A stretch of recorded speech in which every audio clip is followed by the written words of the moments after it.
भारत में क्रिप्टो को लेकर कई सारी नई अपडेट्स आ रही हैं। इवन जो इंडियन बैंक्स हैं वो भी अब क्रिप्टो करेंसीज ब्लॉकचेन के ऊपर ट्रांजैक्ट करना शुरू कर देंगी। हालांकि शुरुआत जो है वो डॉलर से ही करी जाएगी, यानी कि सबसे पहले डॉलर्स को ट्रांजैक्ट किया जाएगा। हो सकता है कि आपका भी ऐसा बैंक हो जो ब्लॉकचेन को सपोर्ट करना शुरू कर दे। तो इस वीडियो में आपको बताने वाला हूँ कि कैसे ये सब पॉसिबल होने वाला है, और इसी के साथ साथ हम बात करेंगे डाटा प्राइवेसी के बारे में और इन्फॉर्मेशन सिक्योरिटी के बारे में।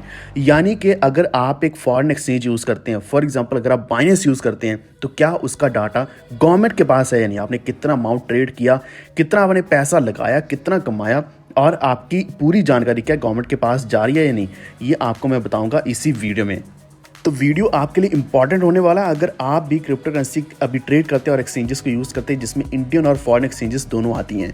तो वीडियो अभी से लाइक कर दो। चैनल पर पहली बार आए तो प्लीज़ सब्सक्राइब और चैनल, और इसी के साथ हमारे टेलीग्राम को ज्वाइन कर लीजिए। वॉल्व ट्रेड ऑफिशियल आप सर्च कर सकते हैं या फिर लिंक आपको डिस्क्रिप्शन में मिल जाएगा, जहाँ पे सारे अपडेट्स आपको सबसे पहले मिलने वाली हैं।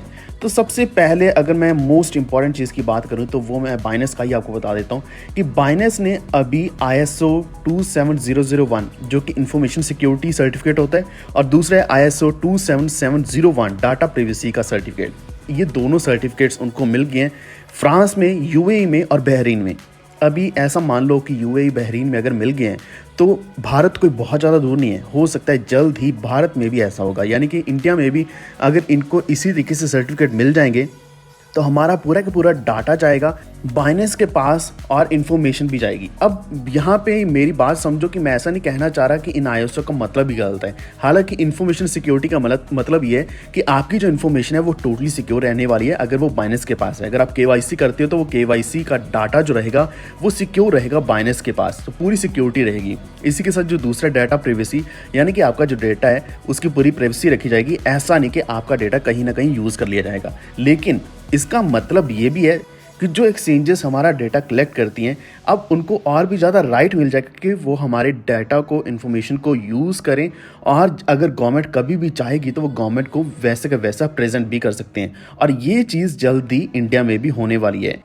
तो हो सकता है कि आप भी बहुत ज़्यादा फॉरेन एक्सचेंजेस यूज़ करते हो, खासकर बाइनेंस यूज़ करते हो, तो थोड़ा सा ध्यान से यूज़ करना। कोई भी सवाल है तो नीचे कमेंट कर दीजिए, आपको जवाब मैं खुद पर्सनली दूंगा, या फिर आप हमारे टेलीग्राम के ऊपर आ सकते हैं। वॉल्व ट्रेड डिस्कस के नाम से हमारा टेलीग्राम ग्रुप है, जहां आप मेरे साथ या फिर हमारे ट्रेडर्स के साथ, मेंबर्स के साथ कोई भी किसी भी डाउट को क्लियर कर सकते हैं। अब दूसरी चीज़ के बारे में अगर बात करें तो JP मॉर्गन जो है वो ब्लॉकचेन को यूज़ करने वाले ताकि 24/7 डॉलर ट्रांसफर्स किए जा सके इंडियन बैंक्स के साथ। अब सिर्फ ब्लॉकचेन एक ऐसी चीज़ है जो 24/7 यूज़ किया जा सकता है। अगर हम बाकी बैंकिंग सर्विसेज की बात करें तो उसके लिए सबसे पहले तो क्या है कि एक तो वर्किंग डेज होने चाहिए, वर्किंग डेज के साथ साथ वर्किंग आवर्स भी होने चाहिए, यानी कि 9 से लेकर 4-5 बजे तक ट्रांजेक्शन होगी। वरना अगर ऑफिशियल आवर्स खत्म हो जाएंगे तो उसके बाद आपकी ट्रांजेक्शन नहीं होती है।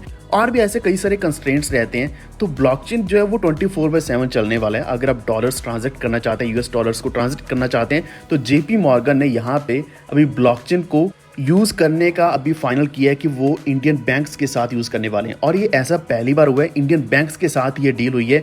इसमें कुछ बैंक्स हैं, हो सकता है आपका बैंक भी इसी में हो, जिसमें HDFC बैंक आता है, ICICI bank, axis bank, yes bank और इंडसइंड बैंक। तो ये 5 के साथ साथ छठा यही है कि JP मॉर्गन का खुद का बैंक। तो इनकी unit already Gujarat international finance tech city में है, यानी कि जिसको हम गिफ्ट सिटी भी बोलते हैं गुजरात की।